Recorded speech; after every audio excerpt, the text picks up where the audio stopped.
posteriormente junto a Velázquez. Bueno, como Bartolomé Román, hubo muy pocos pintores que lo igualasen en el magisterio del dibujo y en el buen tono del colorido que desarrolló, ¿no? Pero sin embargo fue un pintor con muy poca fortuna, pues con su genio esperaba que las obras lo buscasen y él no a ellas, ¿no?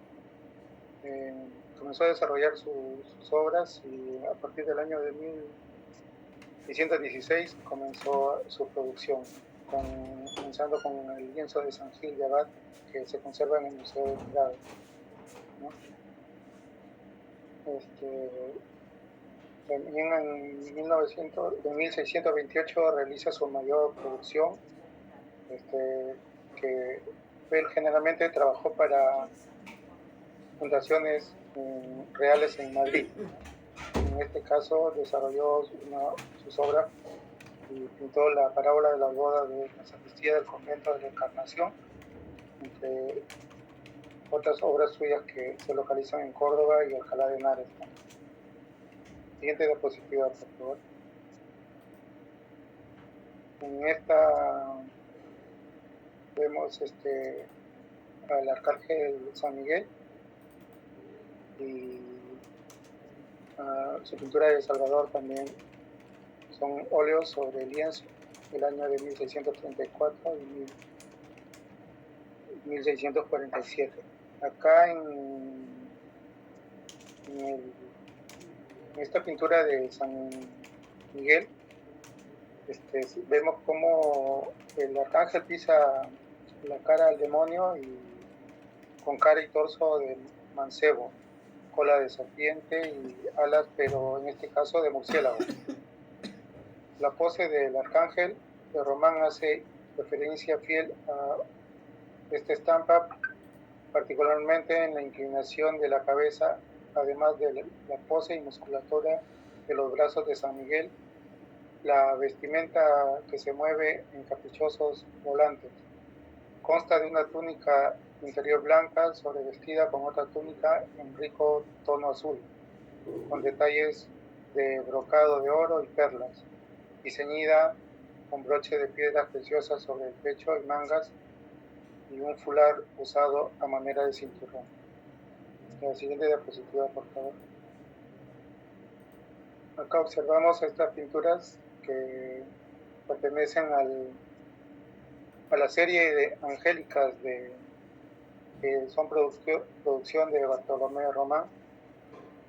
Estas series angélicas constituyen sus pinturas más atractivas por las bellezas de los tipos representados, el tratamiento del color, los sutiles trabajos de las indumentarias y los armoniosos paisajes en que ubica las figuras, motivos por los que fueron demandadas en repetidas ocasiones, realizando pinturas semejantes para series no siempre conservadas en su integridad.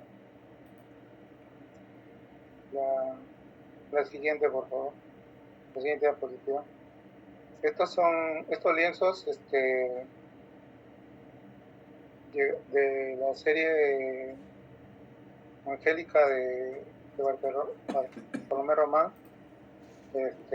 llegaron al territorio americano, donde tuvieron una enorme aceptación. Una serie completa del año de 1635 a 1640 es considerada como una de las más antiguas series de ángeles en América, que sirvió de inspiración en otras obras similares en el Perú. Estas son las que se conservan en la iglesia de San Pedro de Lima, como son el de San Gabriel y el Ángel de la Guarda. Siguiente diapositiva. Y también no solamente acá en el Perú tuvo influencia, llegaron sus pinturas, sino también acá apreciamos a estas pinturas que se conservan en el Museo de Guadalajara.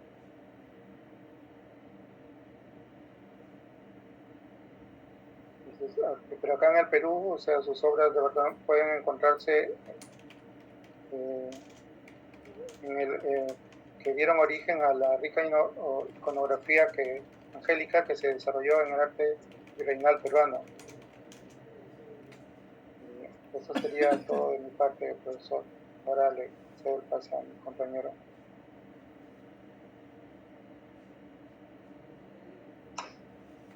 Gracias por tu exposición. Muchas gracias. ¿Ya no va a haber más compañeros que van a participar? Sí, profesor. Ya, gracias. ¿Ya?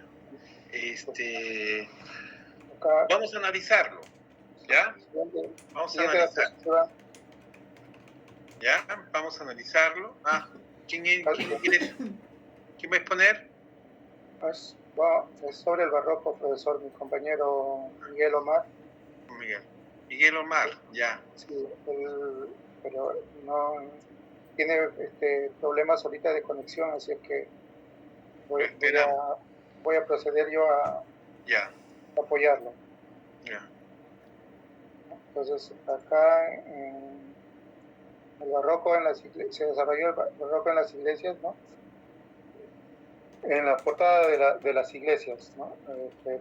Esto sirvió para propagar la fe católica a través de un movimiento artístico del barroco. Es un estilo que se difunde por casi toda Europa y por parte de América Latina,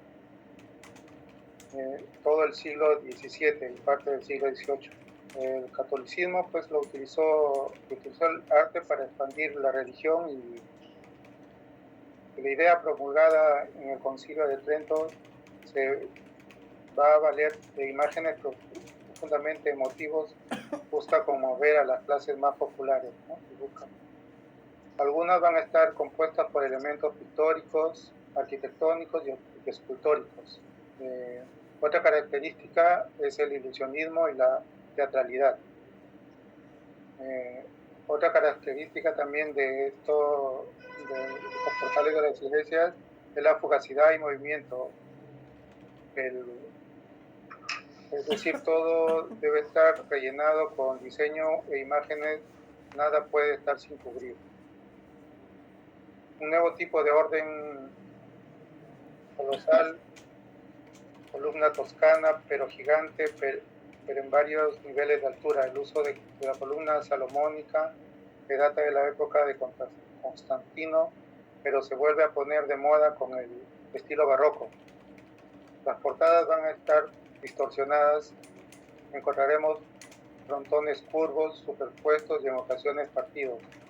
Hay una ruptura de la línea recta tanto en planta como en alzado, por lo que se crea contrastes de luz y sombra y sensación de movimiento.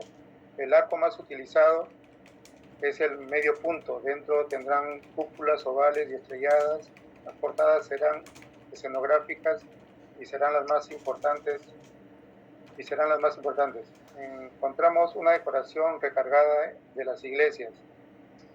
El material más utilizado será la piedra, aunque también se recurre al mármol y el bronce para resaltar ciertas partes de las columnas.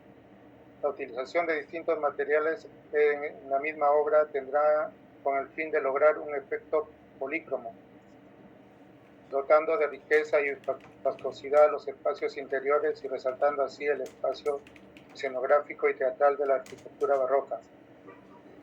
La finalidad es provocar el apego emocional de los fieles para la vida de los sentidos y a ello obedece el lujo decorativo y la abundancia de las imágenes y la belleza de los ornamentos sagrados en contraposición de la austeridad de las iglesias protestantes.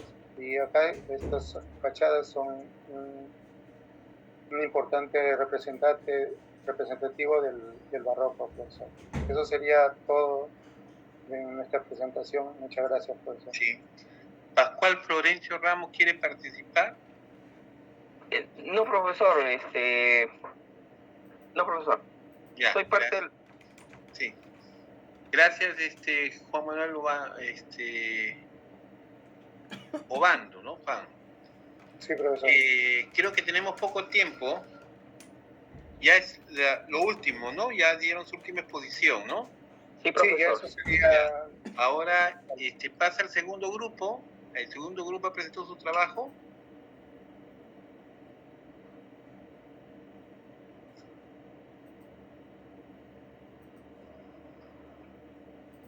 dejen de... Después me lo van a enviar. Cuando Profesor, tenemos clase hasta las 8:15. Sí, ¿y qué hora es? 7:02. Por eso quisiera que exponga el segundo grupo, que es el mismo tema. Profesor, buenas noches. Sí, ya ¿todo Profesor, bien? Sí, solo nos puede esperar unos 5 minutos. Lo que pasa es que falta algunos compañeros que están llegando a su casa, por favor. Sí, por pero favor. Igual yo voy a ir proyectando la... 7:03 son, mi estimada. ¿Qué grupo son ustedes? Grupo 3, profe.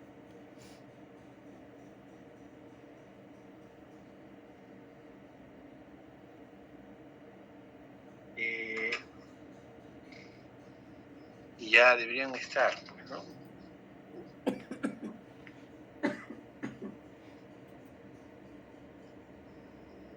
Comiencen su exposición.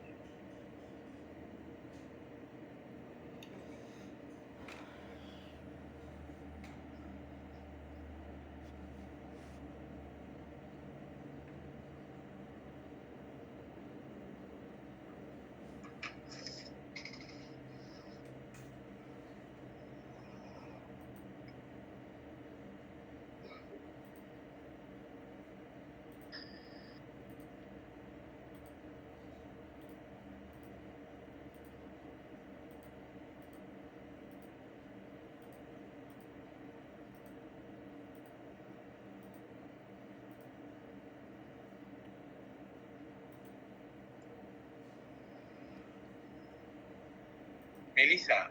Sí, profesor. Buenas noches. ¿Tú estás en ese grupo? Sí. Le había pedido que nos espere unos minutos, pero ya veo que ya se ha conectado todo mi grupo. Entonces ya vamos a empezar. Sí me escucha, ¿verdad, profesor? Sí. No es necesario, primero uno por uno que se presente, ¿no? Sí. Gonzalo, después cuando te toque te visualizas. ¿Quién va a ser primero que va a exponer? Bueno, yo voy a hacer la presentación y ya luego va a exponer él. Buenas noches, profesor David y compañeros. Nosotros somos el grupo 3. En este grupo estamos Gonzalo Suárez, Catherine Muñoz, Michelle Anchelia, Nelly Espino y quien habla, Melissa Ángeles. Y vamos a exponer el tema del barroco en el siglo XVII. ¿Sí? El primero que va a exponer es mi compañero Gonzalo.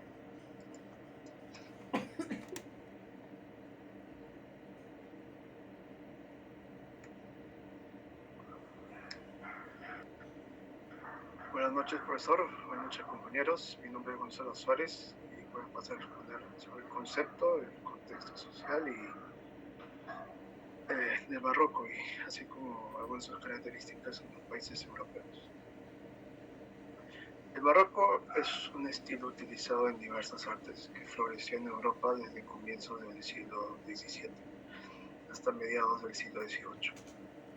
Este perduró por un periodo de tiempo más largo hasta el comienzo del siglo XIX en los imperios de España y Portugal, tanto en la península ibérica como en sus territorios de ultramar, a la par de otros estilos que comenzaron a surgir. El propio barroco surgió después del arte renacentista y el manierismo, y precedió a los estilos rococó y neoclásico. Específicamente, el barroco apareció a mediados del siglo XVII en Roma, desde donde se expandió rápidamente hacia Francia, el norte de Italia, España y Portugal, y luego a Austria, el Sacro Imperio Romano y Rusia. Hay varias acepciones de los orígenes de la palabra barroco, pero la que parece la más adoptada parece ser la del portugués, que se utiliza la misma palabra para definir ciertos tipos de perlas con formas irregulares que fueron utilizados en ese país para el arte de este modo. Siguiente, por favor.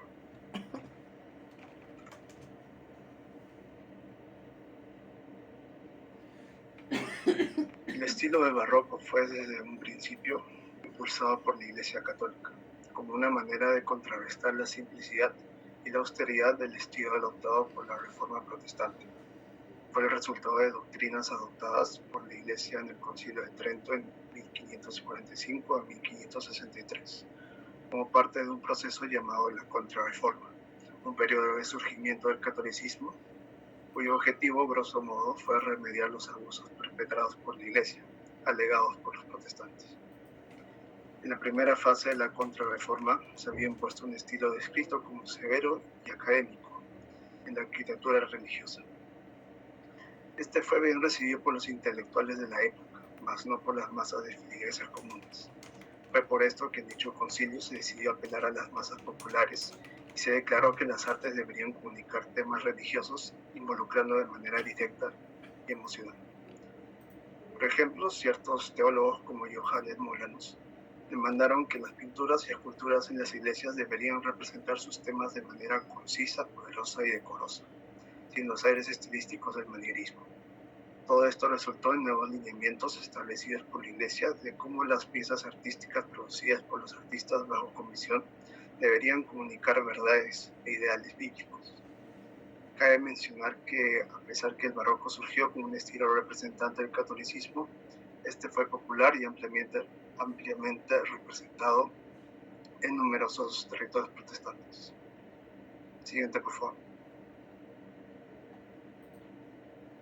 Entre los países donde más se desarrolló el barroco en Europa fueron España, Italia y Portugal, entre otras razones porque eran los bastiones del catolicismo en ese entonces.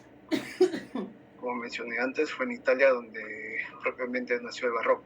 La primera iglesia construida ahí fue la iglesia de Jesús, y fue esta el prototipo para todas las iglesias construidas posteriormente por las diversas órdenes religiosas.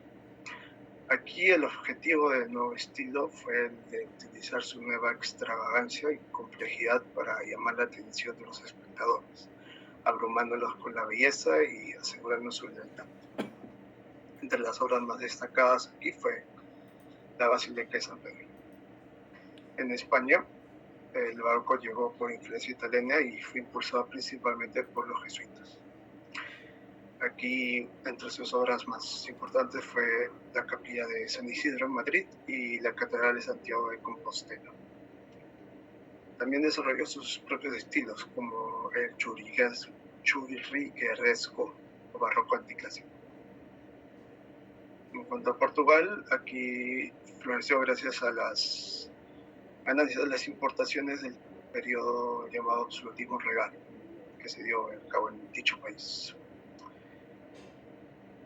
Comenzó de manera un poco más tardía y por eso tuvo un rumbo ligeramente diferente al resto de Europa. La ciudad de Porto fue aquí el centro del barroco, y entre las obras más destacadas está el Sanatorio de Turín, Jesús do Monte. Siguiente, por favor.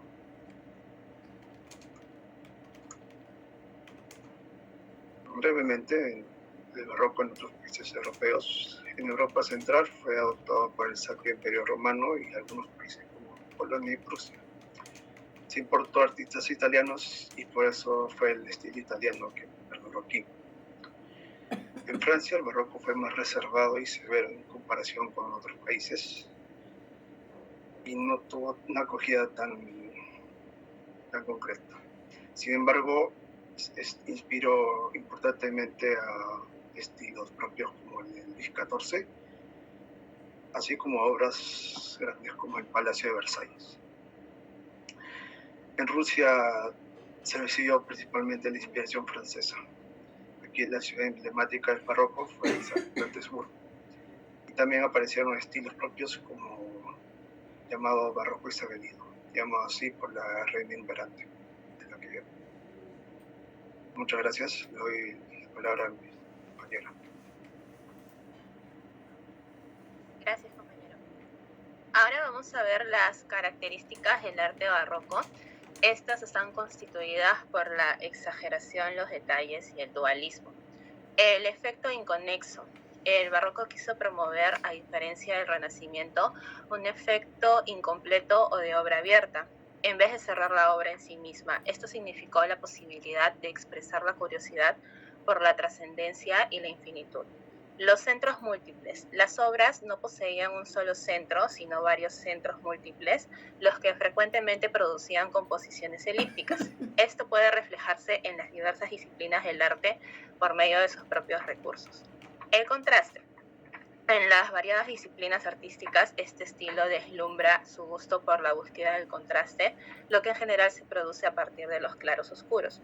Se aleja de las prescripciones filosóficas. El Renacimiento representaba las prescripciones filosóficas que promovían equilibrio y mesura, mientras que en el Barroco se prefería representar en sus obras los temperamentos interiores y las pasiones que habían en cada personaje, al igual que en todo el conjunto de las piezas. Movimiento, tensión y dinamismo. Eran indispensables en el arte de la época. No era de interés el reposo, sino las tensiones entre los sonidos, las formas, los conceptos y las palabras. El horror al vacío. El horror al vacío o el horror vacui es una manifestación que prefiere los acabados recargados y abigarrados con los que se desea llenar cada espacio de las obras.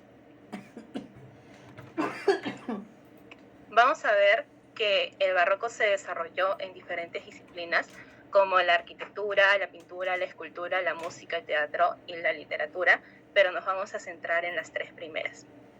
En el caso de la pintura barroca, esta representa, al igual que las otras expresiones artísticas, la tensión y el dinamismo de la composición. Esto principalmente se reflejó en el uso de planos abiertos, puntos de fuga, ornamentación excesiva, composiciones asimétricas, gusto por el color y también por los detalles. Todos ellos aparecen al igual que nuevos géneros pictóricos, como va a ser el caso del vanitas, de los bodegones, de los retratos colectivos y de los paisajes. En el caso de los bodegones también eran conocidos como naturaleza muerta. Se representaban animales, flores, objetos, frutas, plantas, comidas, objetos hechos por los hombres, como en el caso de antigüedades, libros, joyas, monedas o utensilios de cocina o de mesa, dentro de un solo espacio determinado. En los países donde había prosperidad, justamente los bodegones reflejaban eso, mientras que en los países que estaban en crisis se reflejaba la escasez. Los paisajes. En el caso de los paisajes, se anhelaba capturar el drama de la realidad que los rodeaba. Querían retratar los detalles de la tierra, del mar, el cielo, y también toda la belleza y complejidad que estos implicaban. Deseaban representar el movimiento del mundo con sus colores arremolilados, intensa interacción entre la luz y la sombra y la energía constante. Ahora vamos a ver el vanitas. Por lo general, en este tipo de pinturas se contraponen diversos objetos relativos a los dones de la naturaleza o de la actividad humana con otros alegóricos a la muerte. Entre ellos va a destacar el cráneo o el esqueleto humano, símbolo por excelencia de la muerte. Otros objetos aluden a cualidades humanas efímeras, como es el caso de la riqueza, el placer, la belleza, el saber, y ya que estos demuestran que tienen caducidad. Los retratos colectivos. Los retratos, o mejor dicho, los artistas solían retratar a varias personas dentro de un mismo lienzo. Habitualmente poseían relación con escenas reales en donde un grupo de personas se reunía por motivos profesionales, por ocio o de repente por coincidir en el mismo oficio. En la siguiente diapositiva vamos a hablar ahora de la escultura. En contraposición al orden que presentan las esculturas de movimiento renacentista, el barroco trabajaba realizando composiciones menos equilibradas y con más movimiento, por lo que se evitan las figuras simétricas y se agregan más pliegues y contrastes luminosos. Asimismo, se les agregaba un toque más de expresionismo a los rostros, los cuales se les añadía sentimientos por medio de las tensiones, de los peinados, de los gestos, y estos podían corresponder tanto a mártires, a ángeles, a santos, así como también a dioses paganos y a los héroes. Por ejemplo, en la imagen estamos viendo la Piedad de Gregorio Fernández y aquí vamos a poder observar el Éxtasis de Santa Teresa, que es una escultura del artista Bernini. En ella se refleja el momento en el que Santa Teresa de Ávila recibe el místico don de la transverberación, que es la experiencia mística de ser traspasado con el corazón, causando una gran herida. En él vamos a ver que el artista refleja una fuerza dramática entre ambos personajes, entre Santa Teresa y el querubín, y juega con el dolor y el placer en medio de la devoción.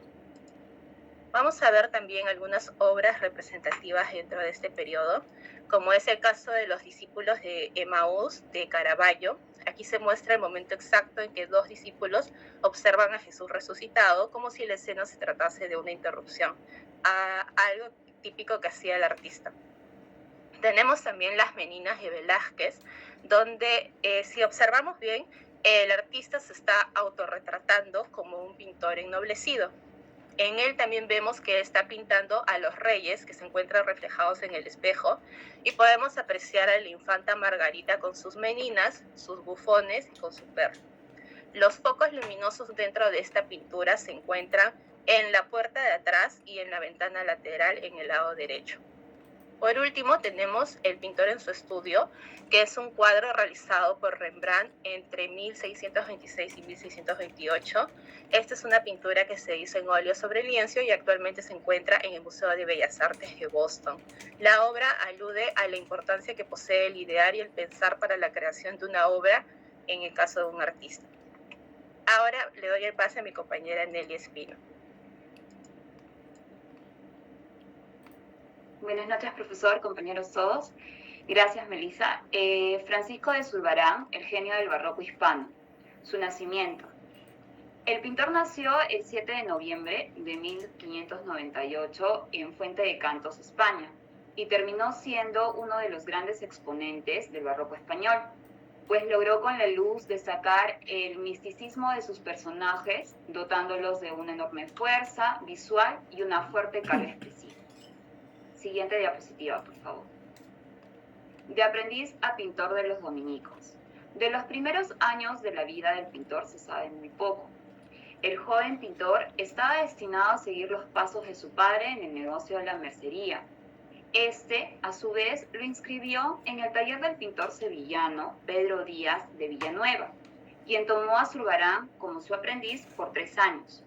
En esa época, Sevilla era una ciudad con una enorme producción artística, donde destacaban Francisco Pacheco, Juan de Roelas y Francisco de Herrera el Viejo. Tras finalizar su aprendizaje, Zurbarán regresó a Fuente de Cantos, donde se casó en 2 ocasiones, hasta que en 1626 fue reclamado de nuevo en Sevilla para llevar a cabo un importante encargo por parte de los dominicos. La Orden de los Dominicos solicitó al pintor 21 lienzos para el convento de San Pablo el Real de Sevilla. Lo que era sorprendente fue que el encargo se lo hubieran hecho a un joven inexperto, Zurbarán. Pero una de las explicaciones fue el haberse encontrado en el competitivo mercado sevillano del arte. En esos momentos, la producción artística estaba monopolizada por Pacheco, Roelas, Varela, Legot y Herrera, entre otros, por lo que sus precios eran considerablemente elevados que lo que podía exigir Zurbarán. Pero el principal motivo por el que Zurbarán ofreció trabajar más barato a los dominicos fue para poder acceder a ese hermético mercado. De estos 21 lienzos se conservan varios, como la Curación Milagrosa de Reginaldo de Orleans, Santo Domingo en Soriano, que es la imagen que vemos en la diapositiva, y los retratos de 3 padres de la iglesia, como lo son San Gregorio, San Ambrosio y San Jerónimo. En 1627, Zurbarán pintó el Cristo en la Cruz. La obra fue tan admirada por sus contemporáneos que el Consejo Municipal de Sevilla propuso oficialmente a Zurbarán que fijara su residencia en la capital hispalense. Siguiente diapositiva, por favor. Zurbarán exporta a las Américas. Tras la muerte de su segunda esposa Beatriz en 1649, Zurbarán pintó Cristo en Emaús y San Francisco en Éxtasis. Tras el exilio del conde duque de Olivares, hasta el momento favorito de Felipe IV y protector de los artistas andaluces, este hizo disminuir los encargos, pero todo ello no afectó a la actividad de Zurbarán, que siguió trabajando con normalidad. A partir de 1636, Zurbarán intensificó la exportación artística a América del Sur. En 1647, un convento peruano le encargó 38 pinturas, de las cuales 24 tenían que ser vírgenes a tamaño natural. Para compensar las pérdidas sufridas a causa de la crisis artística en Andalucía, Zurbarán puso a la venta algunos cuadros de tema profano, no religioso. Poco a poco, el pintor fue incrementando sus encargos e incluso consiguió un contrato para vender en Buenos Aires 15 vírgenes mártires, 15 reyes y hombres célebres, 24 santos y patriarcas, todos ellos a tamaño natural, y 9 paisajes holandeses. El hijo de Zurbarán, Juan, que era conocido por ser un excelente pintor de bodegones, trabajó muy probablemente para su padre y lo ayudó en sus encargos. De su producción se conserva una magnífica naturaleza muerta, que, como le explicó mi compañera Melissa antes, es una pintura que representa objetos inanimados, como frutas y flores o recipientes exóticos, en el Museo de Arte Bogdan de Kiev, en Ucrania. Tras una terrible epidemia de peste que asoló Sevilla en 1649, la desgracia asomó a Zurbarán, ya que perdió a todos sus hijos. A ello se le añadió un cambio en las técnicas pictóricas liderado por Bartolomé Esteban Murillo, que había comenzado a acaparar los encargos más interesantes en ese entonces. Zurbarán entonces se planteó cambiar su lugar de residencia y se trasladó a Madrid, en donde realizó cambios a su estilo, entre ellos el gusto por el esfumato, algo suave, difuminado y borroso, un efecto vaporoso que se obtiene de la superposición de varias capas de pintura extremadamente delicadas, proporcionando un aspecto de vaguedad y lejanía. De esa época, cabe destacar a la Virgen en la Anunciación y Cristo llevando la cruz. Siguiente diapositiva, por favor. Durante su estancia en Madrid, Zurbarán buscó la protección de su amigo Velázquez, a cuyo favor testificó para que éste pudiera ingresar a la prestigiosa Orden de Santiago. En el declive, muerte y desaparición del artista, Zurbarán siguió pintando durante años. De 1658 se destacan algunas de sus obras más emblemáticas, como el lienzo de la Verónica, el reposo durante la huida a Egipto, San Francisco arrodillado con una calavera y la Virgen con el niño y San Juanito.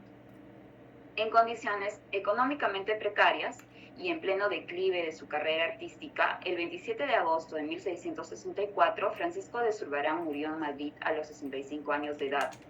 Fue enterrado en el convento de Copacabana, en Madrid, que fue destruido en el siglo XIX a raíz de la desamortización de Mendizábal, por lo que los restos del pintor se perdieron para siempre. Su figura artística fue reivindicada tras su fallecimiento y, a pesar de no ser tan apreciado como su colega Murillo, su nombre traspasó las fronteras de España y hoy en día es uno de los pintores más reconocidos a nivel mundial. Eso es todo por mi parte. Le doy paso a mi compañera Michelle. Gracias. Buenas noches, profesor. Bueno, gracias. Un momentito, siempre tengo que agradecer. Gracias a todos los que están participando. Gracias, Nelly. Ahora escucho a Alexandra. Ok, profesor. Bueno, volviendo a hablar sobre Bartolomé Román, pertenece a la escuela madrileña de la primera mitad del siglo XVII, habiendo nacido en el municipio de Montoro, Córdoba, en España, en el año 1589, según algunos autores, aunque las fechas son inciertas. Siguiente diapositiva, por favor. Siendo muy joven en Madrid, entró como aprendiz en el estudio de Vicente Carducho, pintor, escultor y arquitecto latino, el cual sería el primer maestro de su arte. Esta influencia se podría notar en el primer lienzo de Bartolomé que se mostró en anterior PPT, el San Gil de Abad del Museo del Prado. Bartolomé luego habría pasado al taller de Velázquez, siendo su segundo maestro. Esto se dice porque su estilo presentaba un concepto espacial que ha llevado a suponer contacto con la técnica velazqueña, donde mejoró el color y ablandó las tintas. Para octubre de 1642 estaba casado con María Tevez, viviendo en una casa alquilada en la Plaza de Alto Martín, la cual podemos ver en la PPT. Mediante su testamento podemos saber que terminó debiendo 444 reales por este alquiler de su casa, en un total de 640 anuales. Tuvieron un hijo llamado Fray Luis Román, el cual lo ayudaba en el taller. Para el 14 de mayo de 1647, fallece viviendo en la calle León, parroquia de San Sebastián, y esto lo podemos saber mediante su acta de defunción, que fue encontrada por la investigadora madrileña Trinidad de Antonio. Tuve la suerte de encontrarla en el archivo de la parroquia de San Sebastián de Madrid, que era la parroquia de los artistas, poetas y novelistas. Sean Bermúdez en su libro menciona que fue un pintor de muy poca fortuna, pues con su genio esperaba que las obras le buscaran y no él a ellas. A pesar de su calidad de obra, su producción fue escasa y se halla muy dispersa. Siguiente diapositiva, por favor. Pasando a la actividad profesional, la primera noticia que se tiene sobre él es del año 1614, en el cual testificaba contra su maestro Vicente Carducho, por la tasación y pago de las pinturas del parque. Román se sirvió de estampas para sus obras. En 1619 contrató la copia de una estampa, la estampa de San Agustín. Lo sabemos porque entre sus cuentas pendientes de su testamento figura la deuda de ella. Se conoce otra obra, la cual se encuentra en la PPT al lado derecho, que es la parábola de las bodas, fecha de 1628.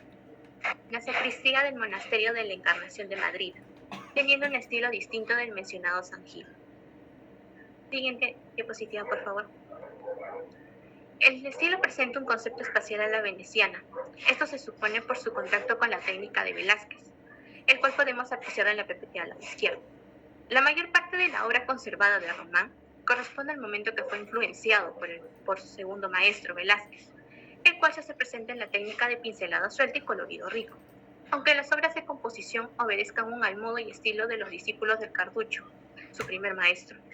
Se le atribuye a Bartolomé Román el lienzo de San Millán en la batalla de Asinas, porque se dice que le pertenece, y es que tiene cierta afinidad estilísticas en algunos detalles como el diseño de los estribos, el pronunciado perfil del hombre o la fisionomía del soldado.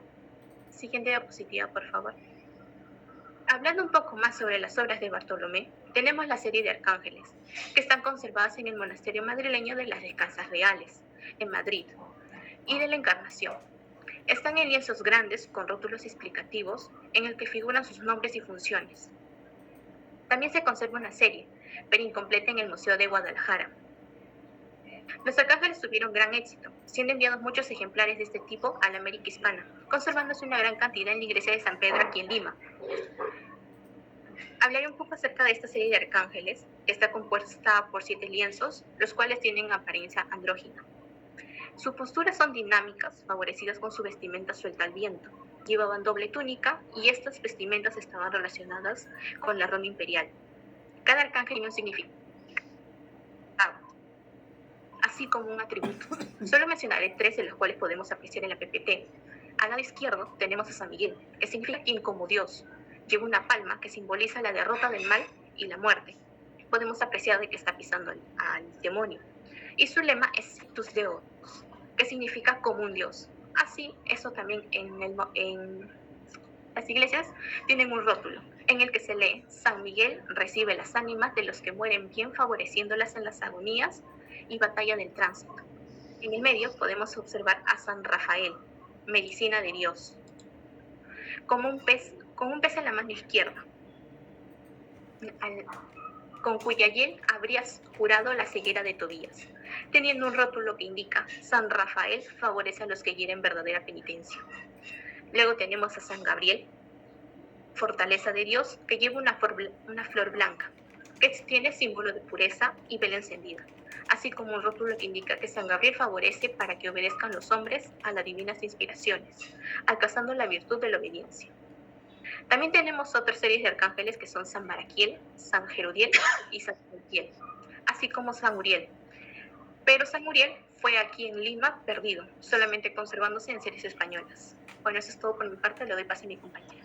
Gracias. Gracias, Alexandra, muchas gracias. Gracias, Michelle. Buenas noches, profesor. Buenas noches, compañeros. Bueno, para hablar de las portadas de las iglesias es necesario hablar sobre la arquitectura barroca. Se desarrolla desde el principio del siglo XVII hasta la primera mitad del siglo XVIII aproximadamente. Surgió en Italia y desde allí se extendió a toda Europa y en lo que eran por aquel entonces las colonias de España y Portugal en América. Es importante mencionar que el barroco no fue un estilo unificado, sino una tendencia que se interpretó de manera particular en cada país y región. La iglesia tenía que demostrar su poder para que los fieles supiesen que estaban en buenas manos. Es por ello que querían impresionar al pueblo por medio del efecticismo de las grandes realizaciones arquitectónicas, como veremos a continuación. Siguiente diapositiva, por favor. Una de las características es la monumentalidad. Se desarrolla lo que es lo que se conoce como el orden salomónico. Esto consiste en una columna salomónica torsa o entorchada, cuya torsión suele dar 6 vueltas y que produce un efecto de movimiento, fuerza y dramatismo. Recibe ese nombre por la creencia de la época de que así fueron las columnas del Templo de Salomón. Con frecuencia, esta columna torneada es ricamente decorada con diversos motivos. Como podemos apreciar en la imagen, en la iglesia de los jesuitas en Quito, que se encuentra en Ecuador, se hace uso de la columna entorchada. Siguiente diapositiva, por favor. El orden colosal o gigante. Esto consiste en columnas colosales cuya altura se extiende a lo largo de varios niveles o plantas que abarcan entre 2 a 3 pisos de altura. Ya en el Renacimiento se hicieron proyectos con este tipo de columnas. Muchos no llegaron a construirse, pero su uso se hizo extendido en el Barroco. Un claro ejemplo, como se puede apreciar en la imagen, es la fachada de San Pedro del Vaticano, que se encuentra en Roma. Siguiente diapositiva, por favor. La estípite. Esto se refiere a las columnas troncopiramidales invertidas, las cuales son de origen micénico. Estas formas de columnas fueron muy utilizadas en el barroco, especialmente en el barroco latinoamericano, y fueron un tipo de columna de soporte no tectónico, sino decorativo. Se podían decorar con todo tipo de formas vegetales, animales o antropoformas. Como podemos observar en la imagen, se aprecia a la Basílica de la Vera Cruz de Caravaca de la Cruz, que se encuentra en España, la cual tiene en su portada esas columnas piramidales invertidas, como se puede observar. Siguiente diapositiva, por favor. Otra de las características es el dinamismo y teatralidad. Una de las búsquedas principales del barroco es el movimiento que se ve aplicado, por ejemplo, en el uso de ondulaciones para muros interiores, fachadas y columnas. Se adopta la elíptica, la forma oval y otras formas. Se da una gran preferencia por la línea curva. Las paredes son cóncavas y convexas, es decir, que son onduladas. Y de la misma manera se dan los excesos en las decoraciones de las portadas. Como vemos en la diapositiva, hay 2 claros ejemplos de esta característica. A la izquierda se encuentra la iglesia San Carlo ubicada en Roma, en la cual se observa claramente la preferencia por la línea curva, y en la parte derecha podemos observar a la Catedral Metropolitana de México, donde se ve una excesiva decoración en la fachada de la iglesia. Siguiente diapositiva, por favor. Ahora mencionaré un ejemplo representativo en nuestro país de la influencia del barroco. Se trata de la portada de la iglesia de la Merced, ubicada en Girón de la Unión, la cual se construyó a mediados del siglo XVI y que además a lo largo del tiempo ha tenido 4 fachadas, siendo la primera de madera de mangle y cedro amarrada con tiras de cuero y que aún está enterrada, forrada con caño y barro. Sobre esta se hizo una segunda fachada, que es de ladrillo, con molduras y muy suntuosa por su altura. En aquella época los frailes mercedarios no quisieron deshacerse de esta segunda portada de ladrillos, cuando ellos decidieron edificar la tercera, la más suntuosa y maravillosa expresión del barroco en el siglo XVIII. Es por ello que ellos resolvieron este problema adelantando la fachada nueva, que sería la tercera, y dejaron en la parte de atrás la antigua fachada de ladrillo. A inicios del siglo XX se mandó a realizar una 4ª fachada de aspecto modernista, debido al estado ruinoso en que se encontraba la antigua portada, producto de los disparos peronistas en la Guerra Civil de 1995 y del terremoto de 1904. Luego, a inicios de la década de los 40, se encargó al arquitecto Emilio Harter la restauración de la fachada de la Merced, en la que él retiró esta 4ª portada, encontrando la segunda de ladrillo. Entonces, él, respetando la tradición arquitectónica, reconstruyó la tercera portada, que es la del estilo barroco y la que se puede observar en la foto. Esta portada descansa como una cáscara sobre la antigua, en la que fue la portada de ladrillo. Eso sería todo, por favor, profesor, por parte de nuestro grupo. Muchas gracias por su atención. Bueno, gracias a los 2 grupos. Ahora me van a permitir, como profesor, pues, ser puntual y precisar algunos datos poner un poco de diferenciar bien las cosas, pero hay un esfuerzo. Pero a veces los datos hay que pasarlos por un filtro. Son las 7:37. Vamos a poder a ver si podemos hacer el primer grupo. Por favor, ¿quién me puede pasar la primera diapositiva?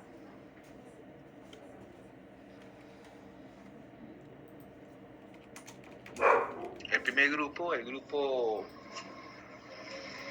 Sí, profesor. Creo que sí, profesor, buenas noches. Mi compañero creo que ya le mandó al correo, me parece. No, para visualizar acá y comencemos a partir de acá. Tenga en cuenta que la principal tarea era ver el barroco peruano.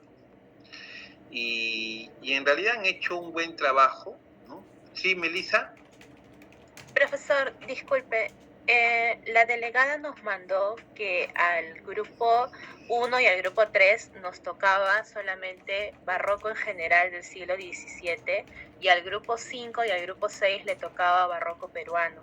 Por eso, si se habrá dado cuenta, ninguno de los dos grupos tocó barroco peruano. Yo fui el que me equivoqué, ¿ya?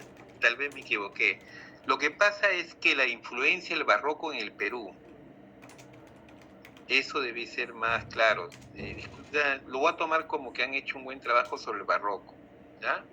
Y tal vez en la próxima clase yo tengo que aclarar eso, ¿ya? Y buena tu aclaración. Lo que pasa es que después de esta influencia barroca en el siglo XVII, en el siglo XVII, ya a principios del siglo XVIII se forma un barroco peruano. Y ese barroco peruano va a ser de las escuelas limeñas, escuelas cusqueñas, escuela de Lima. Es decir, a partir de esta influencia que han tomado en alguna forma la influencia de la presencia barroca, no han dejado de poner, por ejemplo, Zurbarán y la presencia que ha tenido acá en el Perú. No solamente Zurbarán, sino también la presencia de Rume. Tenemos que poner en todo caso, voy a ver de acuerdo a lo que no aclaré, pero de todas maneras, a pesar de que no, voy a ver a partir de lo que usted ha escrito, no de lo que no fui muy específico al decir que yo quería ver la influencia del barroco en el Perú, pero de todas maneras, lo que han hecho el barroco también lo voy a revisar, ¿ya? Con ánimo de afinar mejor las cosas. No está mal que hayan visto el barroco a nivel internacional, no está nada mal, ¿ya? Y lo que voy a es simplemente aclarar esa información, ¿de acuerdo? No voy a tomarlo, no voy a prioridad, no voy a dar mi análisis, no va a ser mi crítica, no va a ser diciendo ustedes no han hecho el barroco peruano, no. Aquí hubo una mala mensaje de parte mío que en la próxima clase pienso corregirlo y hablar sobre el barroco en el Perú. Ya, eso me encargaría yo. Pero ya ustedes han hecho su tema del barroco en general. Pero quería verlo así como la presencia del manierismo de Witt y Bernardo, que son manieristas, y hay manieristas como Rousseau en Europa, pues también hay la presencia del barroco no fue directa como fueron en el manierismo. La presencia del barroco acá en el Perú, como muy bien lo han tomado en los dos grupos, lo han mencionado. No han tratado el tema específicamente porque no estuvo muy claro la temática, pero deben entender bien claro eso. Miren cómo la primera empresa fundamentalista, ortodoxo, militante de la iglesia, trajeron a sus artistas, como por ejemplo fue Angelino Medoro, Pérez de Alessio y Bernardo Vitti. Por eso se ve dentro de los protocolos notariales trabajos de las portadas, que incluso ellos se encargaban de hacer algunas portadas y se ve los protocolos notariales con relación a las construcciones de las pinturas en las iglesias. ¿Ya? Fundamentalmente hicieron esa tarea. ¿No? Sus cuadros estuvieron mayormente en los altares, en la parte central, en la parte más importante.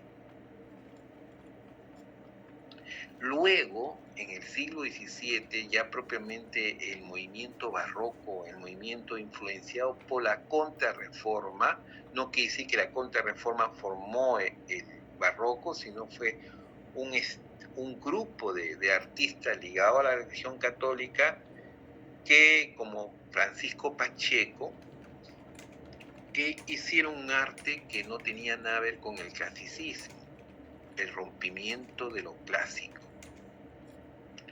En general, por ejemplo, dijeron Churriguera es anticlasicismo, el estilo churrigueresco es anticlasicista, en general el barroco es totalmente anticlásico.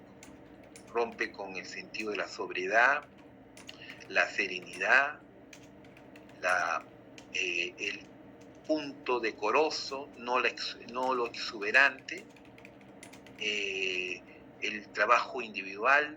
El barroco es el trabajo escenográfico, pero veamos esto poco a poco, ¿ya? Poquito a poquito. Y voy midiendo si es que no puedo hacer, primero hago de un grupo, y si no lo termino, hago del segundo grupo en la segunda clase, ¿ya? Porque siempre es bueno aclarar esos puntos. Veamos primero, ¿ya? Muy bien. Pase la diapositiva, por favor. Acá está muy bien descrito la cuestión del barroco, pero, miren, esto no es igual a esto. ¿Y por qué? ¿Ya? Esto es el barroco, ¿ya? Pero es un barroco llamado de Dolci clásico. No me acuerdo qué es el retrato de una... ¿Por qué? Miren ustedes la presencia como dice, del barroco, la cuestión escenográfica, la cuestión de grupo humano. ¿No? Esta obra es de Caravaggio, la crucificación de San Pedro. El cuerpo sale del concepto de los puntos focales, hay varios puntos focales, no uno solo, sino se sale, esta es una fuerza por acá, esta es otra fuerza, el pie sale fuera del cuadro. Los personajes van hacia adelante. Entonces este es el barroco italiano, netamente tridentino, que rompe con todo el mundo, sí es anticlásico. Sin embargo, este barroco de Dolci no es anticlásico. ¿Sí, Pacheco? Quiere agregar, en realidad, cierto es que el que está a la derecha, el de la crucifixión, sí corresponde justamente a los parámetros que se ha expuesto, ¿no? Al barroco clásico, y el cual llegó netamente antiprotestante contra la reforma. Mientras los dos del centro y el extremo, la chica de Flandes que le llaman, son lo que llaman algunos expertos, por lo que estuvimos leyendo, el barroco protestante, por lo que no se aprecia nada de simbolismo ni clericalismo, por el contrario, ya se van a los paisajes, a los retratos, a la vida cotidiana, como el médico de Toulouse que se encuentra en el centro. Y eso es justamente lo que quiere expresar, pero los tres tienen lo característico, resaltan justamente el fondo oscuro, trata de que sea más natural, vívido y todo lo que usted ha estado mencionando. Nada más, profesor, gracias. Muy bien, parece bien. Entonces, haciendo esta aclaración, que el barroco tiene varias versiones.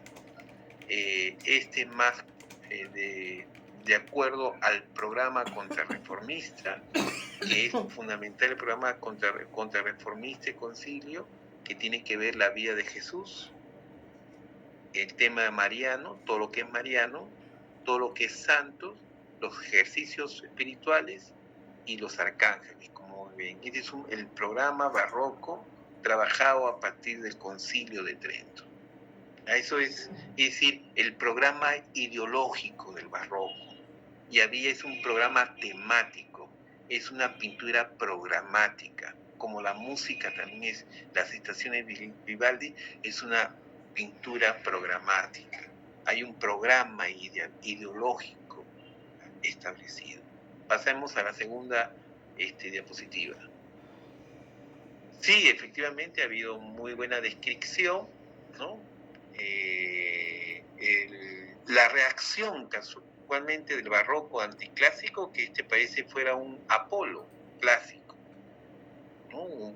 Hay la cuestión de cómo la parte pagana de la concepción del mundo clásico se incluye en la vida en el aspecto religioso. Y en el aspecto religioso, pues, prácticamente no tenía este carácter,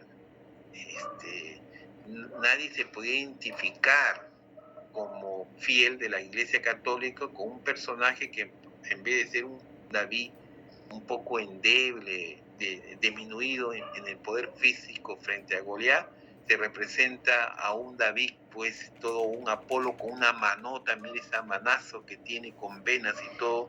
Uno en la piedra no te va a tener una piedra, te va a tener un piedrón en la cabeza.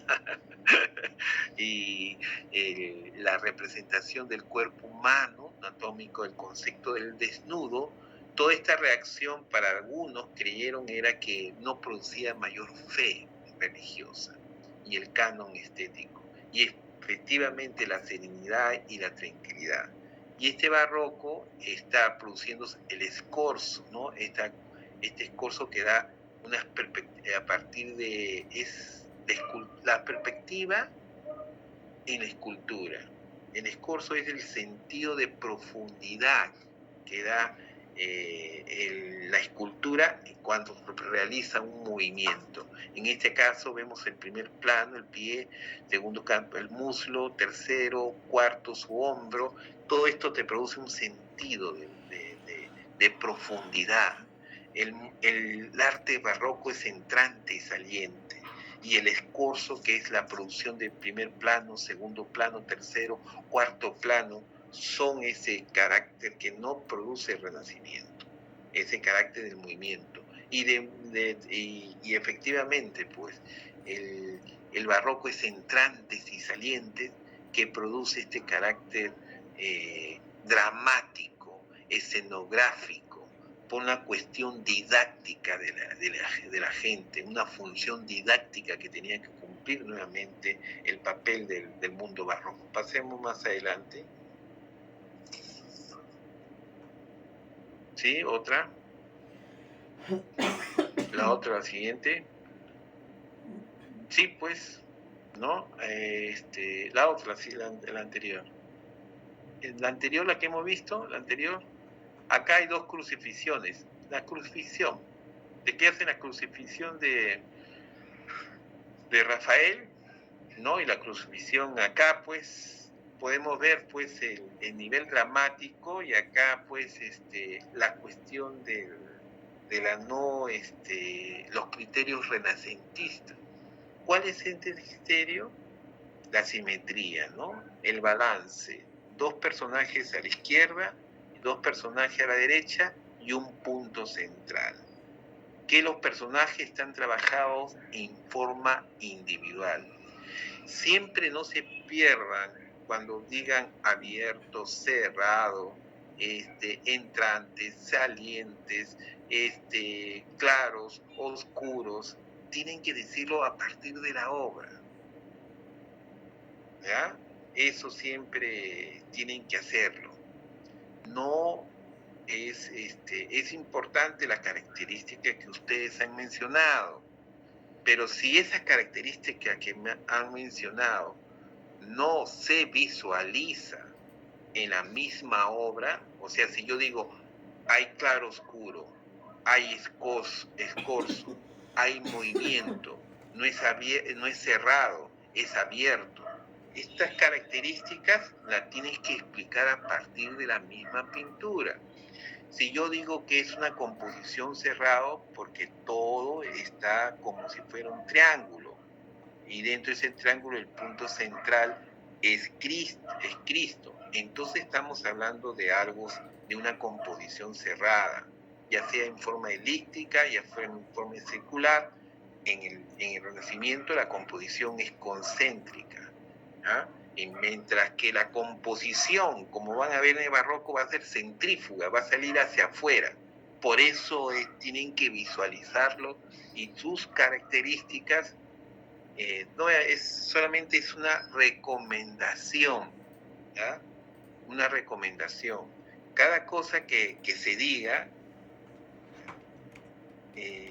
no es fácil, eso se adquiere con el tiempo, pero recuerden que la característica del arte es que si digo algo, composición cerrada, efectivamente acá el triángulo, mesura, es decir, que no exista lo exagerado, lo chirriante, que no exista lo algo visceral.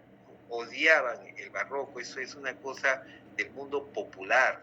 Apenas la sangre de Cristo es recogida como si fuera en un pequeño vaso su sangre, o en un pequeño estigma, todo muy en la justa, muy decoroso, todo muy mesurado, y esta es la característica. Y los colores todos muy sobrios, no hay ese contraste entre claros y oscuros. Hay una especie de el trabajo de los colores a través de la familia de colores, no hay una idea entre el trabajo la idea ideológica del barroco entre el bien y el mal, que existe el mal y el bien, y los claros oscuros expresan casualmente esa tensión. Acá está el arte más humanizadamente idealizada, un Cristo con un cuerpo, pero no sale a borbotones en la sangre, sale apenas como si fuera una cirugía estética, apenas unas cuantas gotas. A comparación del otro barroco, miren cómo es el otro barroco, el barroco propiamente. El barroco propiamente es un barroco escenográfico. Los personajes salen del cuerpo, del cuadro. Es como si fuera que nuevamente nos hace sentir como parte de esta obra, no lo contemplamos como una cuestión de profundidad. Ahora el cuadro nuevamente sale hacia afuera y nosotros sentimos la tensión de Cristo. El momento dramático lo produce estos claros y oscuros, la iluminación. Cristo siente, igual que un hombre, el mismo dolor que un hombre. No es un Dios que no siente la misma pena, siente el mismo dolor, y en eso consiste la identificación del mundo barroco, ¿ya? ¿Por qué decimos cerrado? Composición. ¿Cómo decimos abierta? Porque los personajes salen hacia afuera. Un solo punto focal, Cristo. ¿Cuáles son los diferentes puntos focales? Acá está el cuerpo, acá está otra fuerza acá, otro punto focal acá, otro punto focal es más disperso, es más abierto, es más centrífuga. Eso es lo que tenemos que explicar cada vez que decimos las características. Siguiente obra, por favor. ¿Ah? Acá estamos Zurbarán, pues, ¿no? El carácter dramático, vamos a decir Zurbarán.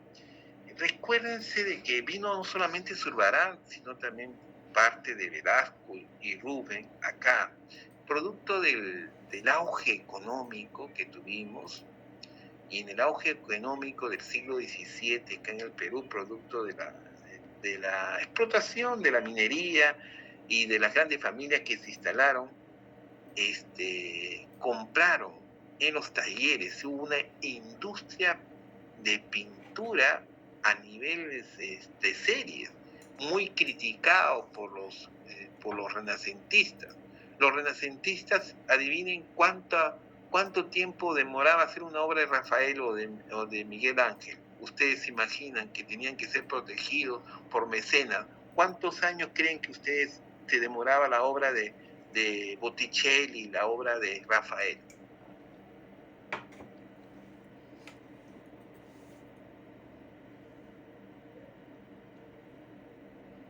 A ver, una idea. Aunque sea así al azar, no importa.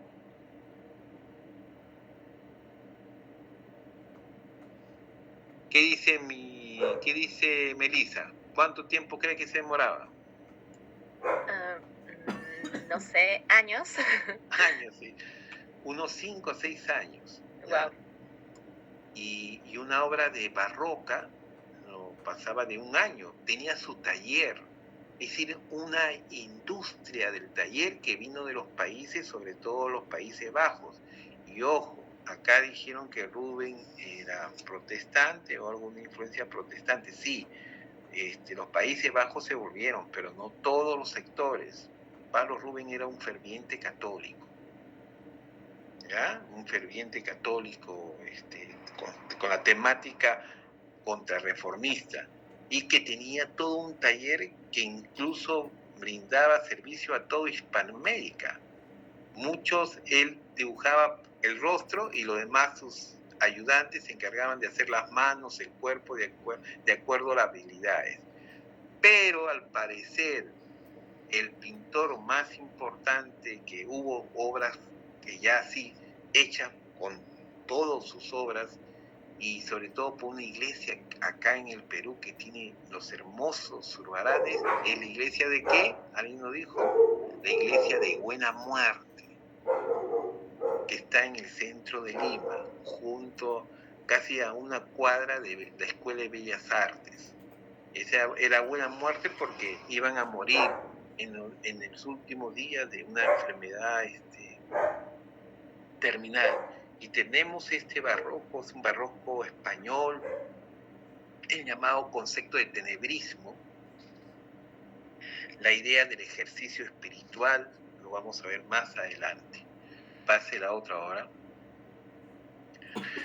¿No? Francisco Zurbarán, esta idea, la idea que está ahí, barroca, es también del ejercicio espiritual.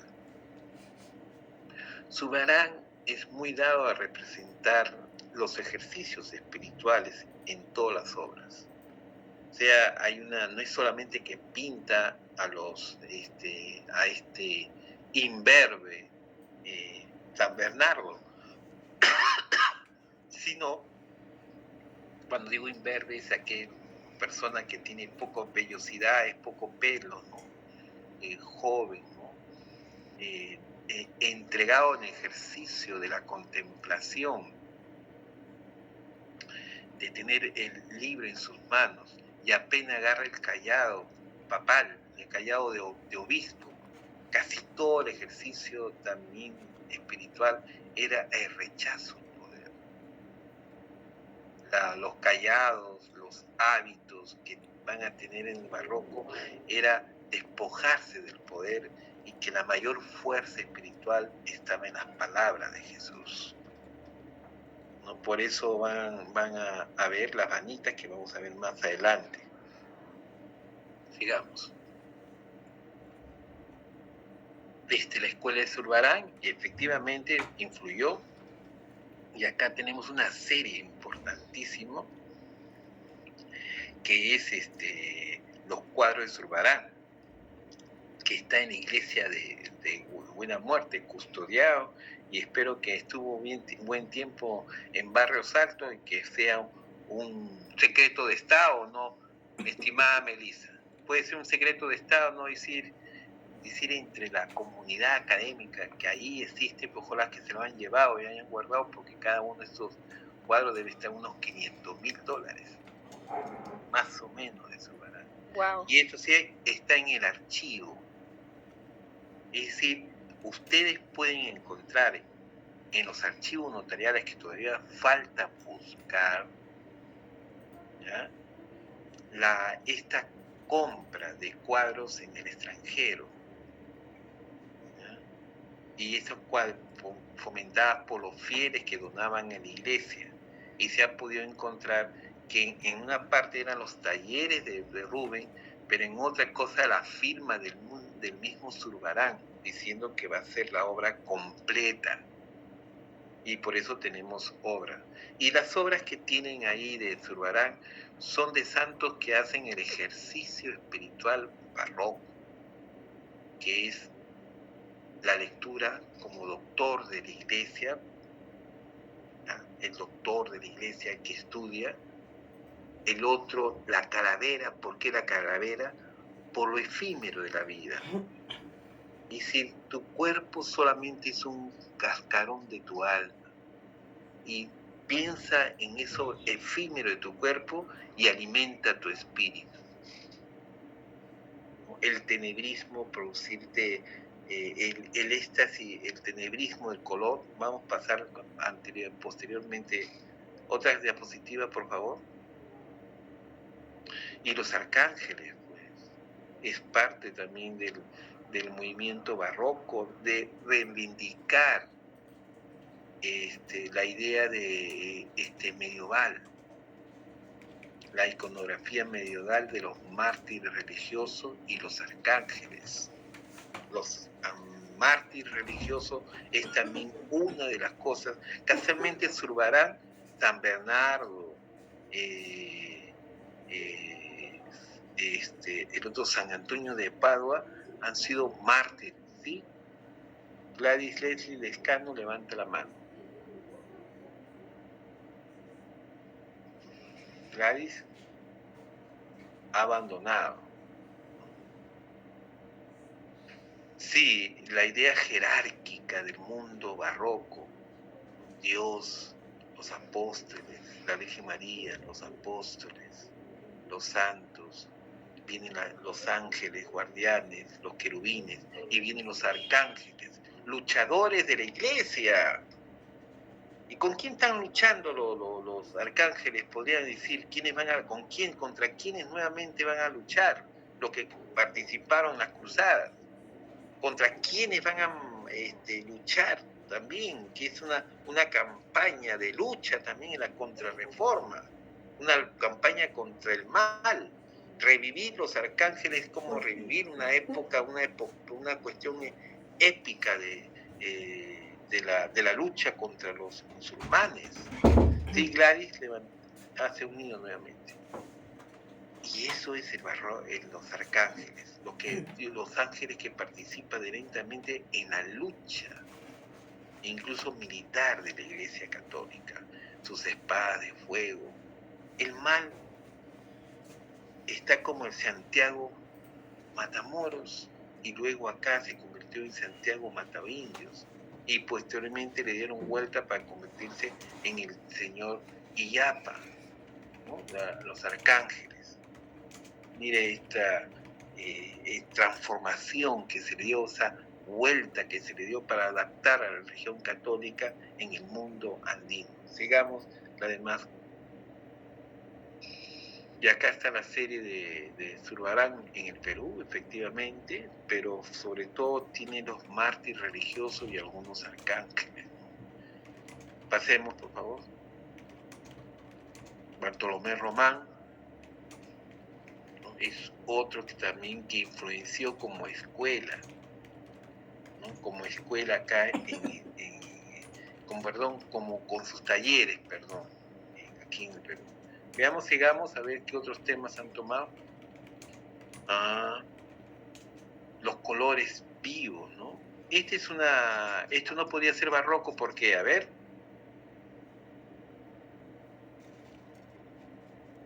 A ver, ¿por qué no puede ser barroco? La de la derecha.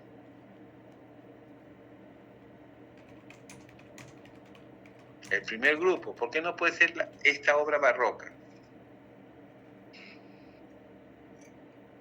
Algo bastante evidente. Lo que me presentas ahí diría, esto no es barroco.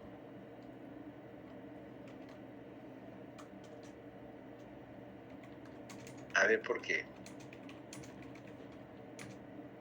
No es porque no tenga el estilo, la forma. hay algún elemento muy importante el barroco. El barroco es color. No puede haber tal vez han sacado unas fotografías en blanco y negro, pero no puedes tener el barroco sin el añadido del color.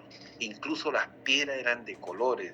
Si ustedes se acercan a la iglesia de la Merced y ven, va a haber tonalidades de color. No es solamente escenográfico, no es la sobriedad del mármol, la uniformidad del mundo clásico cambia con el barroco, que es fundamentalmente color, luces, entrantes, salientes. Eso es la obra, pues. Y indudablemente Bartolomé tiene esos colores vivos, ¿no? La lucha entre el bien y el mal, ¿ya? Siempre están pisoteando, siempre hay esa tensión de luchar contra el mal, de pelear contra el mal. El Renacimiento no tiene esta cuestión de estar pisoteando la maldad, las culebras, los personajes cartiliginosos, como por ejemplo en la portada de San Agustín, cuando aplasta los vicios. No hay esa característica. Los trabajos son en representación de la madre con el niño, Jesús crucificado en forma individual, pero no está la escenografía que le meten la lanza, no. Sigamos otras obras. Acá, ¿no? Está muy bien cuando San Rafael y tiene el pescado, ¿no? Se llama atributo, porque el atributo comienza a personificar al personaje. Es decir, por ejemplo, Santa Lucía tiene los ojos en sus manos, lo personifica al martirio que tuvo esa Santa Sofía, y que fue en el gremio, fue la santa patrona de los médicos, porque los médicos se encargaban de la oftalmología, Santa Apolonio de los dentistas, porque fue quitado sus muelas. Son atributos. El atributo siempre personifica, y esta es la característica mucho también del barroco, un elemento simbólico o atributo mejor dicho, que personifica al santo y describe toda una historia, como que esto se sacó del hiel para curar al santo Tobías. Sigamos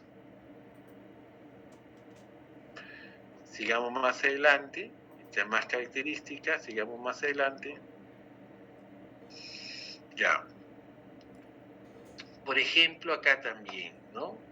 El carácter de la fachada de Jesús, que va a influenciar mucho en la portada de San Pedro de Lima. Pero, ¿qué le dice? Cuando digo abierto, por ejemplo, ¿por qué le dicen abierto, florido? Sigan otras obras, por ejemplo. Vean esto. ¿Por qué es abierto? Esta obra, ¿por qué arquitectónicamente es abierta?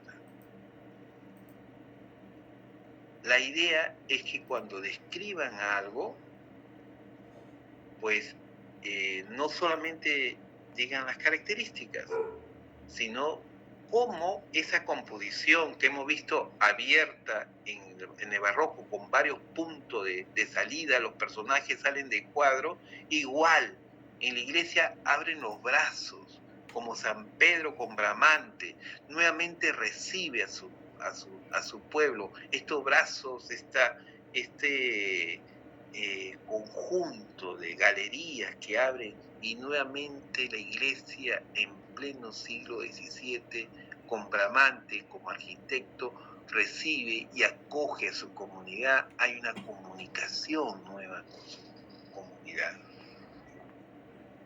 Y la iglesia de Jesús va a influenciar bastante en la iglesia de San Pedro, pero veamos qué cosa hay directamente en las portadas, aparte de la composición abierta que se ve ahí.